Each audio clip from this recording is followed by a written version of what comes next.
Moi, mun nimi on Sampsakurri. Nyt olemme päässeet tässä minun ja Juhan Custom Loop nestejäähdytetyn suorituskykyisen pelitietokoneen videosarjassa osa numero 3 ja todennäköisesti kaiken järjen mukaan myös viimeiseen osaan.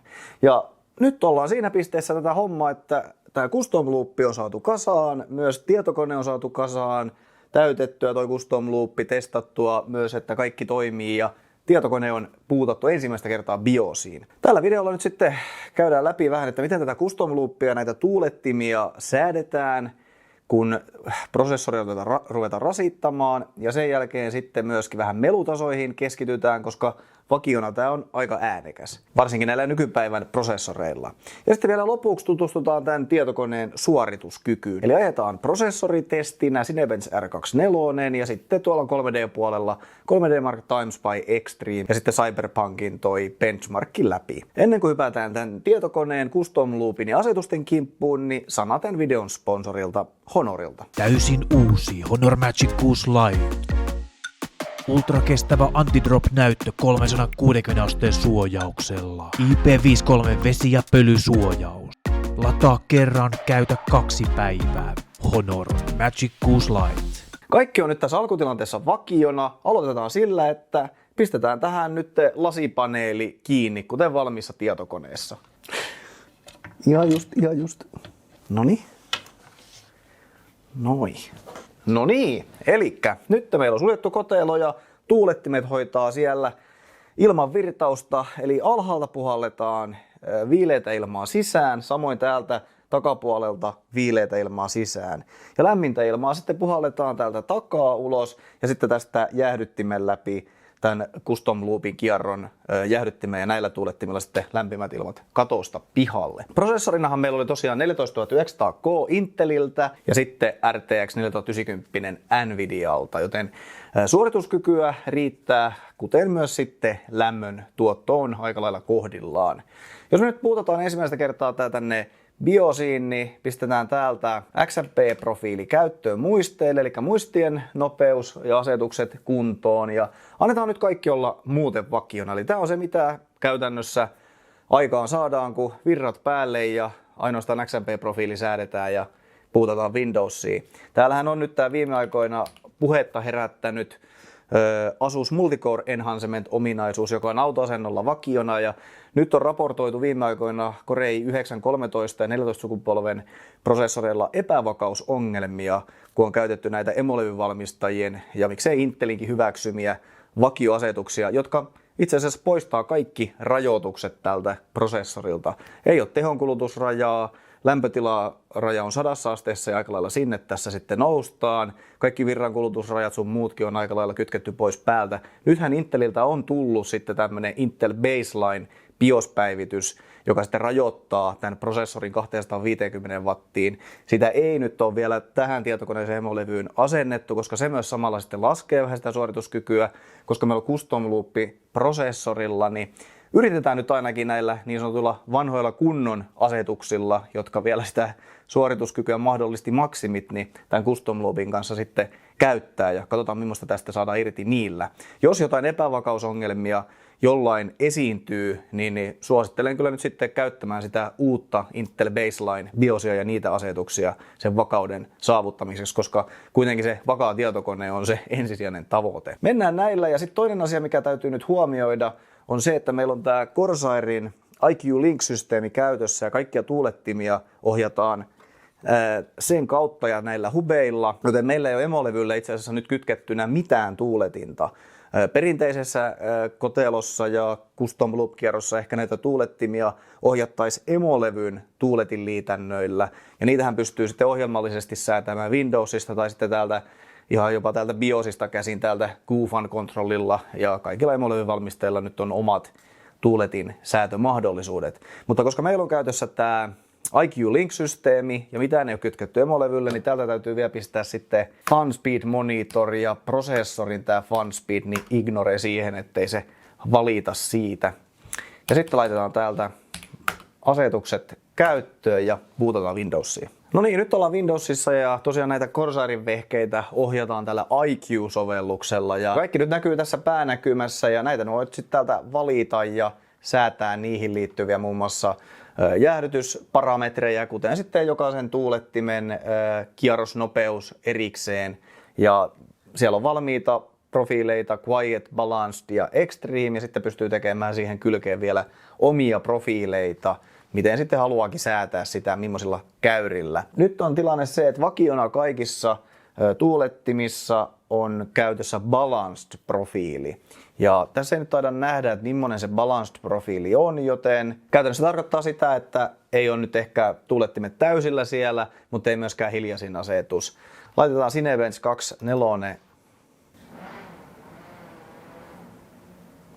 Kuten kuulee, niin tässä kun on käytössä tämmöinen vakio Balanced-profiili, niin nämä tuulettimet välillä sitten myös kiihdyttelee tonne vähän korkeammille nopeuksille ja sitten laskee, joten tämmöinen nyt varsinkin täytyy saada manuaalisesti säädettyä pois, eli tämä ei ole kovin miellyttävää käyttöä, jos nämä tuulettimet kiihdyttelee välillä vähänkään korkeammille nopeuksille, eli myös semmoinen käyttömukavuus on tosiaan jäähdytyksen rinnalla sitten näiden tuulettimien säädössä kyseessä. Avataan tähän taustalle toi HV-Info 64 monitorointiohjelma, jolla me nähdään nyt tosi tarkasti parametreja täältä näin, eli prosessorin ytimien kellotaajuudet, lämpötilat, prosessorin tehonkulutukset ja niiden avulla nyt pystytään vähän määrittelemään, miten tämä järjestelmä käyttäytyy sitten, kun ruvetaan säätämään niitä tuuletinprofiileita, että miten niitä sitten tuuletinprofiileita säädetään tämän prosessorin käytöksen mukaan. Laitetaan ensimmäisenä nyt tosiaan Cinebench 2024 testi läpi ja nyt on kaikki vakiona, eli täällä on tämä Corsarin IQn kautta kaikki tuulettimet on balanced tilassa ja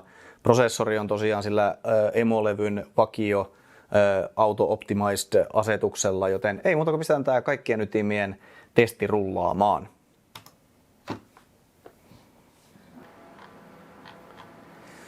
Ja jos nyt laitetaan tähän tämä HV-info tähän käyntiin, kellotaajuudet on heti alkuun P-ytimillä, kävi tuo 5,7 GHz ja E-ytimet 4,4 GHz. Ja lämmöt pomppaa sekunneissa 100 asteeseen. Ja se syy on käytännössä se, että prosessorin tehon kulutus ihan emolevyn vakioasetuksilla on yli 320 wattia. Eli yksinkertaisesti custom loopikaan ei pysty jäähdyttämään näillä asetuksilla tätä prosessoria niin, että se lämpötila pysyisi jatkuvasti alle 100 asteessa. Mutta tämä on se vakiotilanne, mitä osat kun pistetään kasaan ja aletaan rasittaa kaikkia ytimiä. Sitten jos katsotaan, miten nämä tuulettimet käyttäytyy tässä kaikkien ytimien rasituksessa, niin nämä jäähdyttimessä kiinni olevat QX-sarjan tuulettimet pyörii noin 1700 rpm kierrosnopeudella. Ja sitten nämä RX-kotelotuulettimet balanced-tilassa pyörii noin 1430 rpm kierrosnopeudella. Prosessorin lämpötila tosiaan koko ajan 100 astetta näillä asetuksilla. Se lyö siihen rajoittimeen ja pyrkii vähän sitten laskemaan kellotaajuuksia, kun se taas heti nousee siihen 100 asteeseen. Testi saatiin rullattua läpi lopputulokseksi ja suorituskyvyksi tuli tässä testissä nyt 2287 pistettä. Sitten jos tätä kokoonpanoon melutasoa nyt yhtään niin analysoidaan, niin sä varmaan kuulit sinne kameran taaksekin kyllä, että kyllä tässä niin ääntä tuli tästä masinasta. Joo, kuulin kyllä. Joo, eli se on nyt ainakin semmoinen, että jos tämä kaikkien ytimien rasitus jatkuu 10 minuutteja, puoli tuntia, tunteja, niin kyllähän tämä aika äänekäs tämä tietokone siinä kaikkien ytimien rasituksessa on, jos jotain semmoista hommaa koko aika tehdään. Ja samalla, jos sitä kiihdyttelyä tapahtuu, niin kyllä ne piikkaa sinne 100% aika ajoin ne tuulettimet, joten sen takia semmoista manuaalista säätöä nyt olisi ehkä vaan käytön miellyttävyyden takia syytä harrastaa. Säädetään nyt sitten täältä IQ-sovelluksesta. Täällä saadaan nyt jokaisen tuulettimen, eli käytännössähän meillä on tässä nyt 7 näitä RX-120 kotelotuulettimia ja 3 kappaletta jäähdyttimessä näitä QX-tuulettimia. Jokaiseen tuulettimeen saadaan nyt säädettyä täältä oma profiili käyttöön. Balanced oli vakiona ja tehdään tänne tämmöinen oma profiili kuin kotelotuulettimet. Ja mä lähtisin nyt näistä kotelotuulettimista liikkeelle siinä, että täydessä rasituksessa ne säädettäisiin semmoiselle tasolle, että ne ei ole häiritsevän äänekkäät. Ensin se melutaso voidaan nyt säätää tällä kiinteällä prosenttimäärällä, mikä on se täydessä rasituksessa melutaso, mikä halutaan pitää. Ja sitten kun ollaan se saavutettu, niin täältä pystytään säätämään, että lepotilassa sitten nuo tuulettimet on lähes äänettömät. Kierrosnopeudet saadaan laskettua sen verran alas. Tässä käyrän säätämisessä nyt ehkä kannattaa pitää mielessä se, että ei tee mitään välttämättä liian teräviä muutoksia, jotta sitä meluhaittaa nyt ei tulisi niistä liian nopeista kierrosnopeuden vaihteluista. Nyt mä rupean säätämään tätä kotelotuulettimien kierrosnopeutta nyt vähän sen mukaan, että mikä mun omaan korvaan kuulostaa semmoiselta maksimikorkeudelta, mikä ei ole vielä häiritsevä. Pistää tää nyt käyttöön tuohon yhteen tuulettimeen, ja jos mä nostan tän nyt 100, niin kuuluuko? Mm-hmm. Joo, eli tää ei ole hyvä taso. Nyt mä säädän yhden tuulettimen nopeutta, ja tää on tosiaan yhden tuulettimen tuottama ääni. Ja mulla on näitä 7 nyt sitten, jos kaikkea. Mä haluan kuulla. Eli tältä kuulostaa nyt sitten 7 tuuletinta, näitä kotelotuulettimia täysillä kierroksilla. Tää varmaan kuuluu sen kameran taaksekin. Olettaisin. Tai siis jaa mulle, joo. Niin. ei välttämättä. No, oletan, että kuuluu katsojille mikin kautta ja myös sinne kameran taakse sulle. Eli kyllähän tää kuulostaa tämmöiseltä jonkinnäköiseltä jopa pienimuotoiselta palosireeniltä tai joltain. Ei voisi kuunnella niinku ollenkaan. Joo. Mutta nyt ruvetaan sitten säätämään, kun nämä kaikki, itse asiassa tää olikin itse asiassa sulta hyvä. Nyt nämä kaikki käyttää tätä profiilia. Nyt mä kun rupean säätämään tätä, eli jos tiputetaan vaikka nyt tuolta 100–50, eli 100% kierrosnopeus on 2100 RPM, tiputetaan 50%. En tiedä, kuuluuko se nyt mikistä läpi, mutta tää on jo itse asiassa ihan miellyttävän kuulunen. Mä sanoisin itse, että tää 4.5 on aika hyvä. 4.5, eli kotelotuulettimet pyöris nyt sitten 850 RPM suurin piirtein. Ja tää olisi nyt sitten tän saisi nyt sitten vielä säädettyä sillain, että rasituksessa tää 45% ja lepotilassa vielä tää käyrä menisi tänne vielä pienemmälle, jonkin 300–400, että sitä ilmaa virtaisi siellä kyllä, mutta kun ei ole kerran rasitusta, niin ei mitään hirveätä lämpökuormaa tuu sitten kotelotuulettimien kanssa poistettavaksi. Mutta mennään tällä nyt. Kaikki kotelotuulettimet 45. Se on nyt fakta, että toi jäähdyttimen tuulettimet, kun se prosessori pistetään 100% käyttöasteelle, niin jäähdyttimen tuulettimet ei nyt voi olla äänettömät. Tai no periaatteessa voi olla, mutta se sitten aiheuttaa jo muita ongelmia pikkuhiljaa, eli tämä nesteen lämpötila rupeaa sitten täällä kierrossa, jos tuulettimet ei hoida jäähdytystä riittävän hyvin, niin neste rupeaa lämpeämään. Ja se neste nyt olisi hyvä olla. Meillähän on tässä tätä Corsairin Hydro X-Series XL8 Performance kuulanttia käytössä. Tämän kiehumispiste on speksien mukaan 99,8 astetta. Se nyt ei ole välttämättä hyvä ratkaisu, että tämä neste olisi kiehuvaa tuolla kierrossa, koska se rupeaa aiheuttaa noille muovikomponenteille jo sit viimeistään jotain ongelmia. Corsairin mukaan 60 astetta olisi tämän maksimi toimintalämpötila tämän nesteen. Ja täällähän on semmoiset litkut sisässä, että mitään biologista kasvua, levää tai mitään tämmöistä niin ei pitäisi kertyä. Sitten taas jos olisi ihan puhdasta hanavettä käytössä ja se rupeisi lämpeämään, niin siellähän saattaa helposti sitten just jotain leväkasvustoa ilmaantua, mutta näissä pitäisi olla kyllä näissä nestejäähdytysvalmistajien nesteissä mukana semmoiset aineet, että sitä levää ei pitäisi päästä sinne kasvamaan.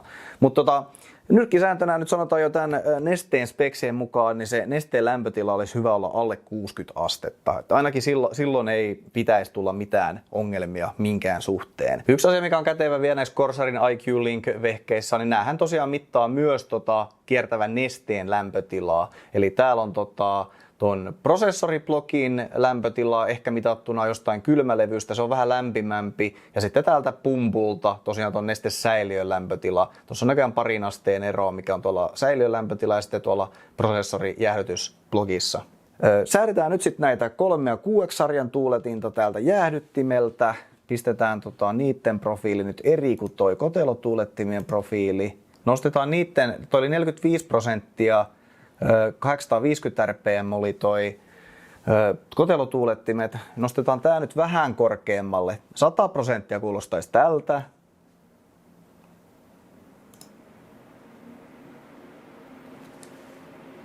2400 kierrosta minuutissa huutaa nää. Mutta tiedätkö mitä? Näissä on ehkä vähän miellyttävämpi toi ääni näissä QX-sarjan tuulettimissa. Nämähän on kalliimmat nämä QX-sarjalaiset kuin noi RX-sarjalaiset. Eli jostain laakeroinnista tai tämmöisestä on kyse. Mutta kyllä tääkin niinku äänekäs on. On, mutta eri tavalla. Eri tavalla äänekäs. Ei tätäkään niin kymmeniä minuutteja tai puolta tuntia tai tuntia välttämättä paras olisi kuunnella, mutta tämä on niin miellyttävämpi. Eli nämä voidaan jättää nyt sitten vähän korkeammalle sen paremman jäähdytystehon saavuttamiseksi. Toi oli 100%, 80, edelleen on vähän äänekäs, 60, 1450 on nyt kierrosnopeus näillä jäähdyttimen tuulettimilla, 60%.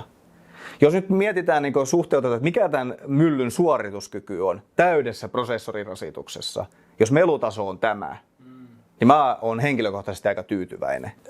Nyt on se tilanne, että sitten on oikeastaan yksi asia, mitä me voidaan vielä säätää, on pumpun nopeus kanssa. Ja pumpun nopeus on nyt, mä oon nyt säätänyt sen tonne 2250, mutta tämä pumpun nopeuskin saadaan kyllä tämä D5-pumpun nopeus nostettu, jos pistetään tähän 100%, niin kuunnellaan miten tää. Aika vähäinen, mutta sekin rupeaa kuulumaan tuolta taustalta. Nythän tuulettimet on jo, kuuleeko sä tämän, jos mä pistän tämän ihan minimiin, eli tää on 100. Joo, eli kyllä se laskee sieltä. Se 4000 plus on ihan liikaa, niin tää 2250 rpm tähän pumpun nopeuteen siellä vajaassa 50% niin on ihan hyvä. Sillä pumpun nopeudellahan tosiaan nyt pystytään säätämään sitä nesteen virtaamisnopeutta ja se tosiaan mitä nopeammin se neste siellä myös kiertää, niin sitä parempi jäähdytystehohan siinä on. Mutta tosiaan yritetään pitää se nyt tuossa maltillisessa 45% tuohon pumpun kierrosnopeuteen. Nyt me ollaan siinä tilanteessa, että ollaan säädetty tuulettimien kierrosprofiilit niin kotelotuulettimien osalta, sitten jäähdyttimen 3 tuuletinta, mitkä on tässä prosessori custom loopissa, ja sitten vielä pumppu nyt on tosiaan säädetty kanssa. Eli nyt on aika pyöräyttää sitten Cinebench 2024 läpi ja katsoa, miten vaikuttaa, kun melutaso on huomattavasti alhaisempi ja prosessorin lämpötila on todennäköisesti edelleen ja varmuudella onkin 100 astetta, niin kuin se oli myös lähes täysillä tuulettimien kierrosnopeuksilla. Ja se prosessorin mekanismi siellä toimii niin, että kun se lämpötila nousee 100, niin se tiputtaa vähän kellotaajuuksia. Ja sitten taas heti, kun on vähän sitä lämpötilavaraa, niin se nostaa kellotaajuuksia ja se iskee taas siihen 100 asteeseen. Eli pistetään toi Cinebench kaikkien ytimien testi nyt rullaamaan uusiksi. P-ytimet 5,7 GHz, E-ytimet 4,4 GHz. Prosessorin lämpötila nousee 24 sekunnin jälkeen 100 asteeseen, joten nyt me ollaan siinä tilanteessa, että prosessori on 100-asteinen ja nyt ruvetaan näitä kellotaajuuksia säätelemään ja tiputtelemaan. Prosessorin tehonkulutus pyörii tuolla tässä vaiheessa 340 wattin, 44 watin tienoilla. No niin, nyt on saatu Cinebench 2024 näyttöä läpi ja 2220 pistettä oli nyt siinä, kun melutaso oli kaikkien tuulettimien ja pumpun osalta optimoitu hiljaisemmaksi. 2220 pistettä, niin tosiaan toi vakio balanced-tilassa, kun hoosi annaa tää vekotin, niin oli 3% suorituskykyisempi kuin nyt tämä tuulettimien osalta optimoitu kokoonpano. Onko tässä niinku semmoista niinku kuultavaa eroa? On. Ja sitten 3% niinku suorituskykyisemmäksi kaikkien ytimenrasituksessa, niin mitä mieltä olet, onko? No me ollaan ehkä liian boomereita nyt tähän, mutta Niin. se on aika itsestään selvä valinta. Jos mä joutuisin käyttämään sitä niinku vakiona, niin mulla olisi ehkä tämmöiset sitten mieluumminkin päässä, niin näiden kanssa sitä pystyisi käyttämään pidempiäkin ajanjaksoja kaikkien ytimen rasituksessa, mutta jos jossain niin tekee semmoisessa paikassa, missä on muita ihmisiä läsnä, tai sitten tosiaan ei ole headsetti koko aika päässä, niin kyllä se on liian äänekäs se balanced vaihtoehto tuohon kaikkien ytimen rasitukseen. Nyt jos mä sitten tosiaan, kun ollaan saatu toi rasituksessa optimoituu näiden tuulettimen kierrosnopeudet, niin nyt mä lähtisin sitten tosiaan säätämään nämä lämpötilakäyrät siten, että tää lepotilassa olisi lähes äänettömät nämä tuulettimet ja ne nousis sitten jossain nyt jos nousee prosessorin lämpötila 60, 70, 80 asteen yli, niin ruvetaan alkaa tietämään, että nyt siirrytään kohti täyttä rasitusta, niin se sinne sitten tänne maksimiin, mikä meillä oli säädetty, eli oliko se nyt 45%. Sitten lopuksi ajetaan vielä suorituskyky benchmarkit. Nyt sitten meillä on tämä RTX 4090, tämä Asus'en ROG Strix tuulettimella. Tämähän nyt tosiaan on jo miellyttävä hiljainen vakionakin, tämän mitään tuuletinkäyriä ei tarvitse sen enempää säätää. Lämmöt on siinä kurissa. Mutta tosiaan pyöräytetään toi 3D Mark Timespy Extreme läpi ja sitten Cyberpunkin benchmark.